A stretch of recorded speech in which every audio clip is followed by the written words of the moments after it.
खुशामद थी काथू जा माण्हू खुशामद हलाइनि था कार्ड हुतां वठनि था इहा फज़ीलत आहे। हा किरोना मां जी चेक कई अथनि अगरि नंबर न हुजे उन किरोना अंदर पैसा घुरंदे पैसा वठंदा सब जा पैसा 100 रुपया थुले वतो थी थुले माई हुते पुर माथेरो एहसास किफ़ालत प्रोग्राम सेंटर ते मुस्तकिन औरतुनि पारां मनपसंद माण्हुनि खे पैसा ॾियण ख़िलाफ़ एहतिजाज कयो।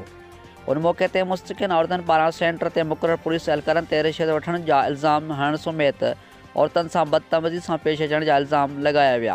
हुन वधीक चयो त असांखे किरोना चेक करण जो चयो वञे थो जेको असां बेकाराए अचूं था, पोइ बि पुलिस एहलकार मनपसंद माण्हुनि खे पैसा वठी ॾियनि था, जेकी सरासर नाइंसाफ़ी आहे। असां डीसी गोटकी खां मुतालबो कयूं था त एहसास किफ़ालत सेंटर ते मुक़ररु अमले ऐं पुलिस एहलकारनि ख़िलाफ़ जल्द एक्शन वरितो वञे।